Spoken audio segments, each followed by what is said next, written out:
right into your heart, because that's the key location that we're going to be talking about when we talk about New Earth energies.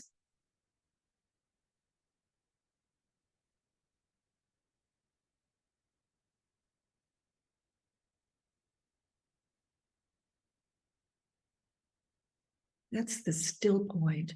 It always has been. Those of you who have done chakra or Dantian center meditation,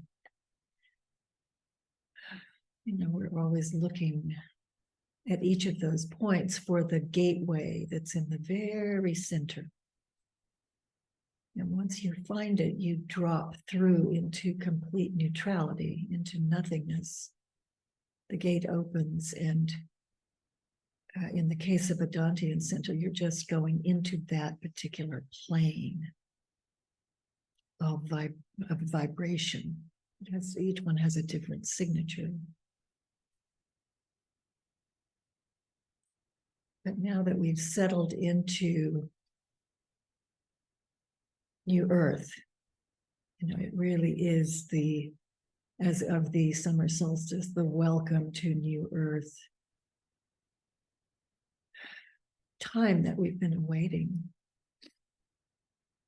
That still point at the center of the heart becomes of the essence.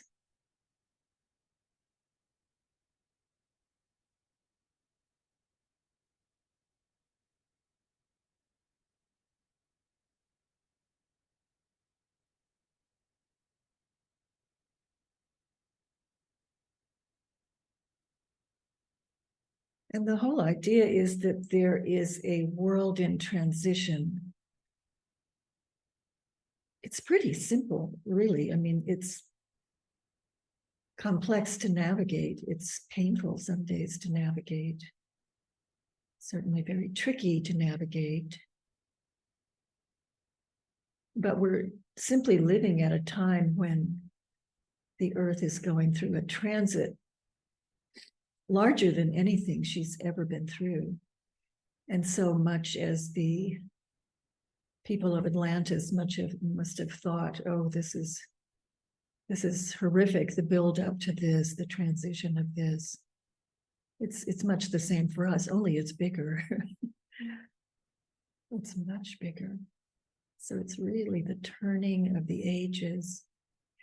And so we have to contend with this storm of activity that's all around us.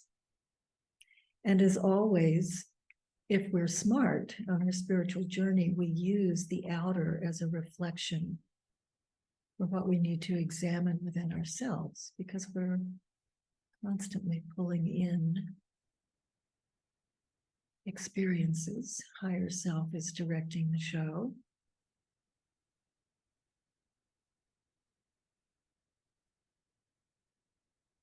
But there is a still point, and it seems like two very different domains when you tap into them. But really, they're the same.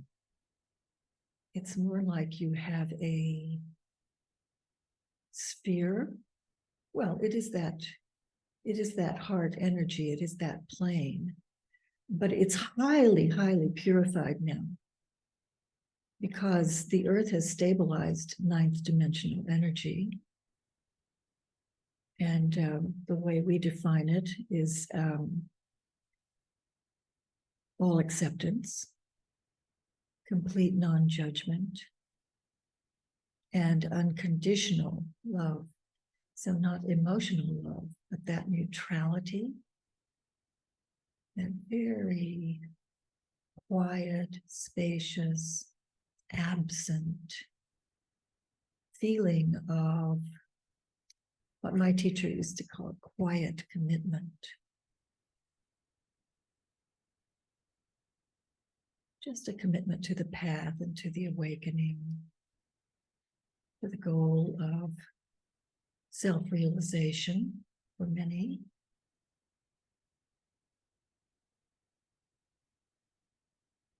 So that still point, in order to arrive there, you have to be accepting of all of the chaos around you. That's the point.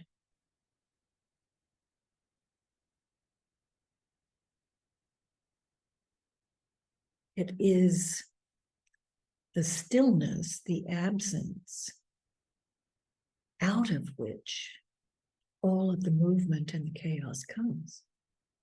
This is the piece that people don't understand.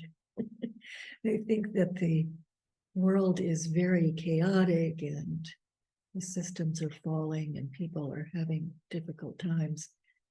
And that's all true, but it's in reaction to that new earth still point.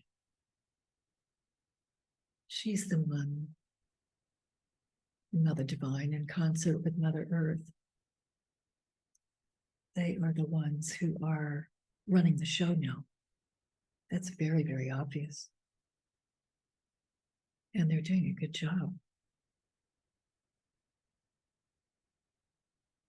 But it seems very big because, it's not Rome burning, it's not Atlantis falling. We've been moving for a long time towards globalization. So it's everything. And that can be challenging on certain days.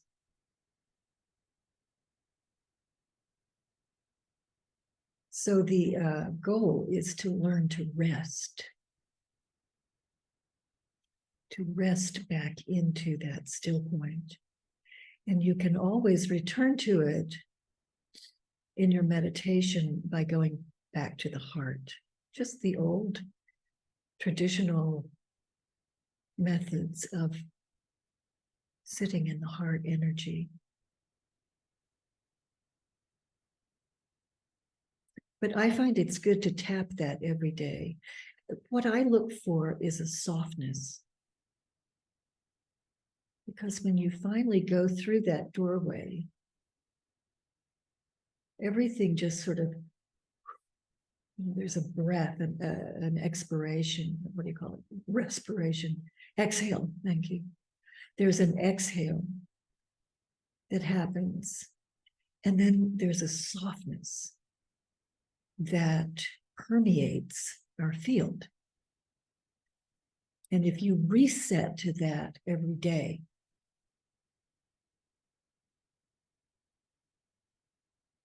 then you have a much better chance of weathering the storm.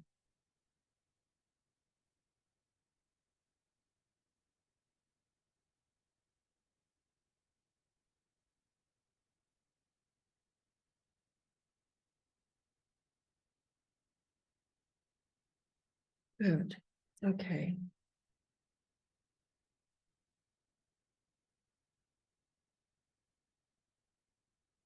So I think the place to start is with some different analogies so that we try to render a picture of what's going on. I recently wrote a blog and sent it out in a newsletter. And in that, I talked about the tsunami. So going back 4 years to a teleconference called Mother Divine Game Point. And nothing has really changed since then. That was a download by the Divine Mother, as channeled through yours truly. And everything that we said in that teleconference, which is on my public teleconferences page, if you haven't listened to it, is still true today. You still have to prepare on many levels for what we're about to go through. The only difference is then we were at about 8 o'clock. Now we're at about 2 minutes of midnight. So time has, run through the hourglass. And we spoke in that teleconference about this water, this tsunami coming in and sweeping across the land. And when a tsunami makes landfall, it just takes everything with it. Houses, cars, people, trees, animals, everything goes. And it's this massive cleansing process, which is chaotic, messy. But we've reached the juncture now, at least in this analogy, where the water, the power of the water on the land has resolved, and it's now it's flowing back to the ocean. So if the water doesn't find a space to make a pond or join a river or whatever, it's all going back to the ocean. And so this produces a very different dynamic in the world that we have to be aware of energetically. And the dynamic is that pull. Yeah. So a lot of people are going to find that they lose their footing and just get pulled out with the rest. If you don't understand that everything that's happening is just a quickening of that reflection that you need to look into and say, where is this here, right? Stop, I need to stop doing this and do this. The teachings are the same as they've always been, but we don't have the grace of time anymore. That tsunami movement it pointed out what we needed to change, and it gave us the time to change it. We're out of time. It's 2 minutes to midnight. And so that means that you have to turn on a dime. That means you have to spot things far more quickly than you ever have. And it means if you're in resistance, it's the resistance that will pull you out. That's the bottom line. That's the message of today. Note the resistance. That's key at this point.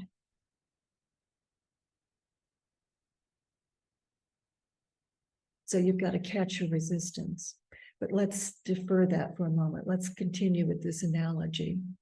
Okay, so there's going to be this massive pull. I have no idea how long it will take. My guess is a couple of years, 2-3 years maybe, of a whole lot of chaos and a whole lot of cars and lumber and trees floating by.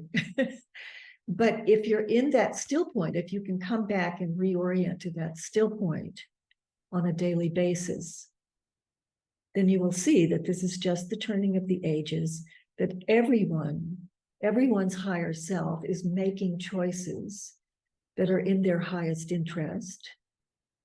There is no right or wrong. There is no bad or good. Nobody is a victim here on the planet. Everybody's choosing their own experience of this. So that's one analogy, is how do we keep our footing? And the way we keep our footing is, we're going to be spending a little bit of time with that, is noticing the resistance, catching the resistance, dismantling the resistance, and then dismantling whatever it is that's being shown to us in the reflection. Because every time we do that, every time we process something, every time we reconcile a process, whether it's in an individual setting or it finally, after many years usually of work, drops from the field, we settle into that still point. We become the still point more and more. We become universal mind. And we recognize that, oh, all of this is me. There is no difference. There's this sense of oneness that begins to become a part of life and begins to dominate life. Okay, so that's one analogy. And as some of you know, I did a private session for someone where I saw, and this was a couple of months before the solstice, this explosion of light. And it was a visual that I saw psychically. It was also a feeling. And it was so intense that it took my breath away. And it was that visual that I described, or let you listen to the reading, some of you, of just a nuclear explosion. It was like an atomic bomb going off. And it was as though it was under the earth and it just went like this. And I thought, oh, shit, what is this? What's about to come? Because it was very clear. And then as we got closer to the solstice, I realized, okay, this is This is what is this is what is coming. And sure enough, it was. But it wasn't, you know, we talk about it and we get the impression, oh, this is going to be grandiose, this is going to be big. But we're dealing with formless energies. We're dealing with such subtle energies that it doesn't have that kind of jarring effect. It just slips in, you know, through the still point, and suddenly you have to be more aware of, okay, there's been a massive change. And a very good way to describe it, I was speaking with my good friend Nalini, and you know, Nalini is really a world-class psychic. She was Jackie in my Unplugging the Patriarchy book. And she said the way she's been seeing it, this is before the solstice, was that it was as though we had been here and the energy had been building. And then suddenly she said on the solstice, it's going to do this. And it's going to be very sudden. And it's going to be so intense and so different that people are literally just going to be falling off the edge. So it's kind of a similar, you know, being swept out, a different way of looking at it. And I really liked that. So we've entered the time of, you know, that falling away. And the reason is, it's pretty simple. The reason is New Earth can't be fully grounded and established here with all of that variant consciousness on the planet. That has to be removed in order for New Earth to ground and really come into our embodiments fully so that we can live alongside her in unconditional love. That's a huge transit. And if someone is not willing to change, if someone has so many control issues that they're unwilling to change, and they're out of time to change, then that energy has to be removed. And that is in the highest interest of that person, because they're not going to be able to stay afloat with these energies. So they will move on in whatever way they move on, and at some point reincarnate when the energetic signature is very different, when the conditioning, the family that they're born into, the environment they're born into is very, very different. And then a whole lot, it won't be necessary to deal with all of that patriarchal baggage that those of us who are staying on or have dealt with and are dealing with, that trauma from 5,000 years of living in a world that's upside down and inside out. I had this interesting experience. I've got this good friend who, Peter, and he was a student of Rama's, my teacher in a past life, but he never found him in this life. So we had some interesting discussions, and he's always wanting to hear about Rama. And I was telling him over dinner the other night about Rama creating some music, and something in the music, and we were meditating, listening to music. Something in the music reminded me, it clicked a past life memory. And this vision opened up, this window, and I was in Tibet. And I was a young woman, maybe in my 20s, and the sun was just coming up. And I had never remembered a lifetime. I think it is my only lifetime in Tibet. And there were the sound of the bells.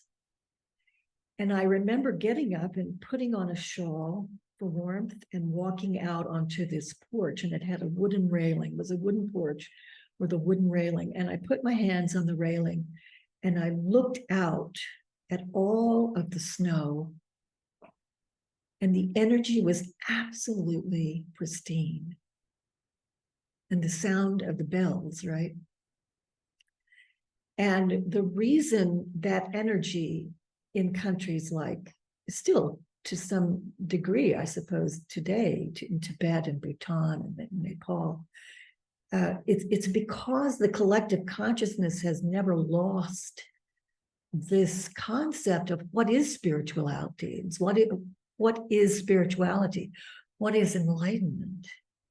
And if that's being held in the collective consciousness, then it's supported. That still point that we've been referencing is supported and held in the collective. And if you think about where we are today with globalization and war, killing each other, maiming each other, trying to have power over each other, controlling each other, it is the absolute inverse of that beautiful, pristine spiritual energy. So that's the mirror, that's the chaos that we were referencing on the outside, that completely inverted 180 degree. But we are that. We are that, as well as the pristine energy that can now be referenced through the still point. We are all of it. And this is where we get into trouble. We judge. We defend against. Same old teachings.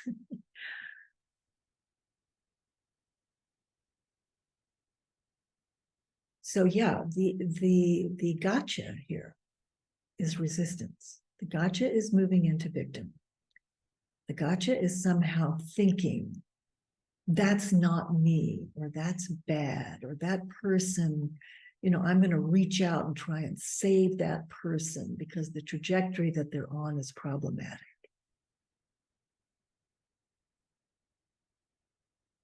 You can't save anybody. You can't help anybody. And by judging people. So how does resistance show up in your life? That's the point that really needs to be considered. I mean, does it show up through procrastination?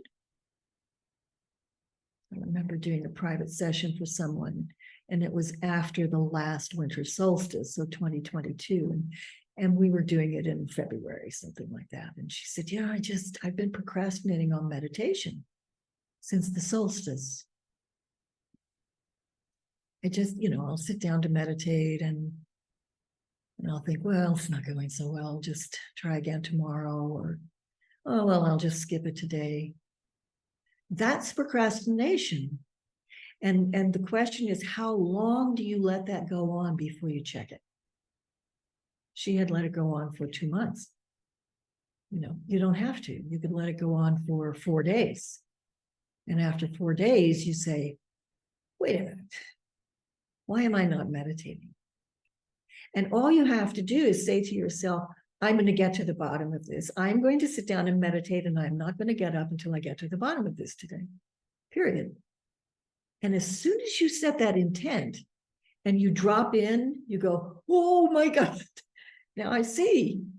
Because you'll have the experience of being, out in outer space without anything to hang on to. You'll have some experience of formlessness that's uncomfortable. You're acclimating, you're integrating formlessness. But you haven't identified it because you've been absorbed in the procrastination, that form of resistance. So we either ignore something, or we backpedal from something, or we just turn and hightail it out. We run from something, and the running for something is more like running for the refrigerator to eat or to have sexual activity, or to just become very busy to start a project. Yeah, we bury ourselves in something else so we don't have to deal with the big pink elephant in the room. And the big pink elephant in the room is something that's calling you and saying, look at me, look at me. So we always have this choice. The bottom line is we always have the choice, whatever comes up, whatever resistance, to look at it like a child filled with wonder, and to say, what is this? Let me get curious about this. This is new. This is something recycled, something old. What is this? You're welcome to be here. Let me look at you. This attitude of the child, or we go into victim. We say, I don't want to feel this. This doesn't feel good. This is a bad thing. I need to defend and protect from this.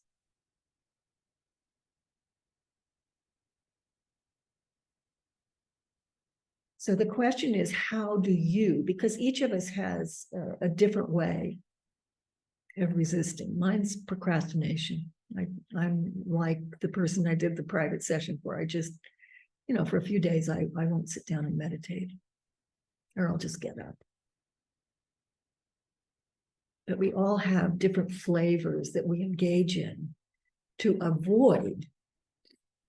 And so the longer you avoid, the more you're running the risk of falling off the edge or being swept away, because you get involved more and more in the turmoil, and therefore the pull of the chaos that surrounds us.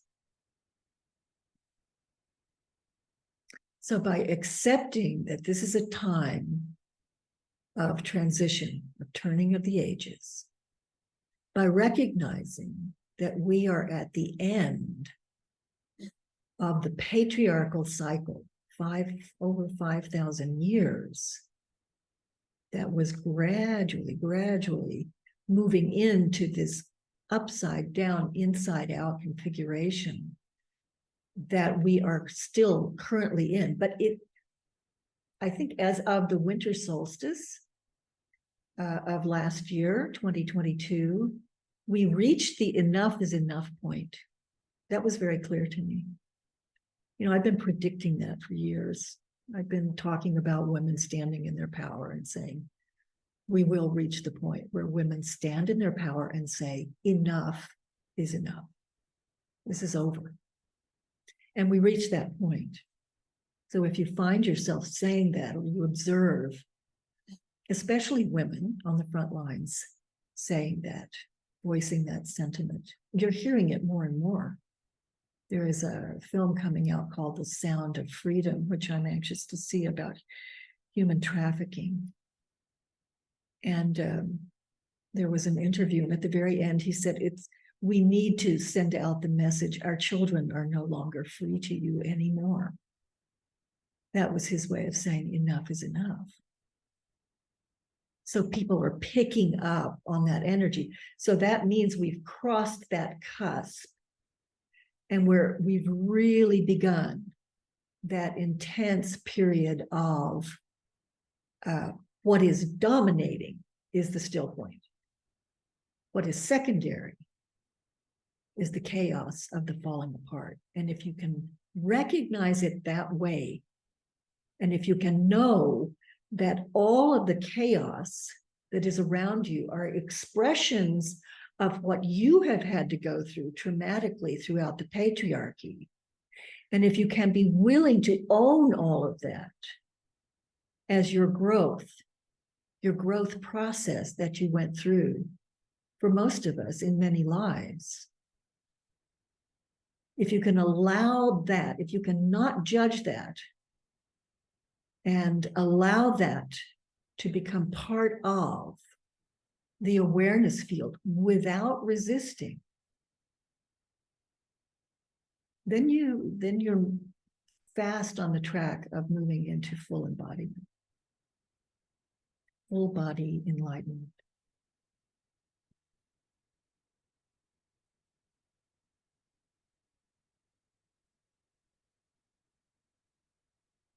So the concept is very simple, but the times are tricky because they are chaotic. And that's why you have to reset. Every day we have to reset and find that beautiful softness right at the still point.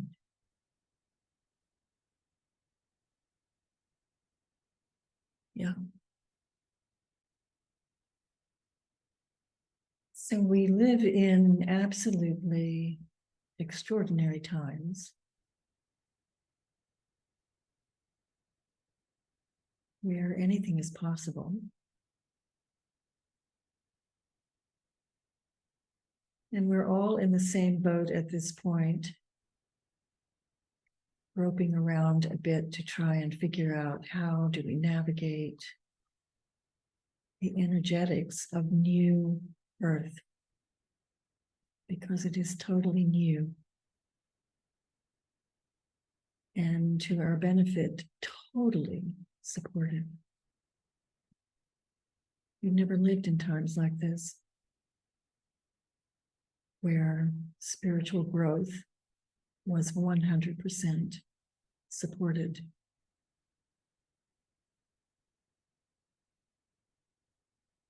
So just in conclusion, I would urge you to look into your heart of hearts and ask yourself, what is it that I really want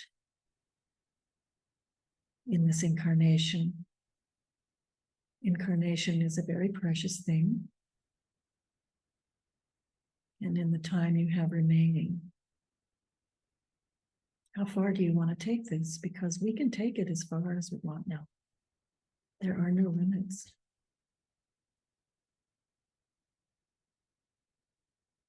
It's just a matter of you doing your work, taking each day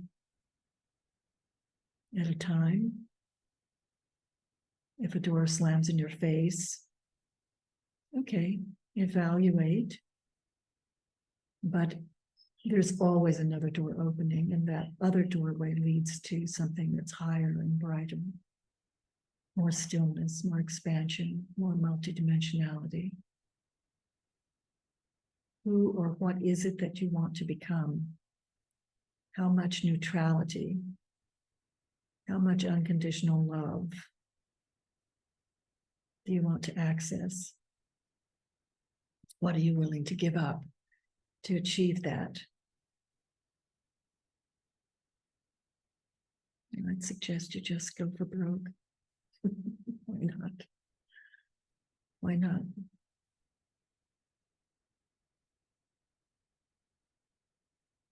Really nice to meet with all of you today. I appreciate you coming. Namaste.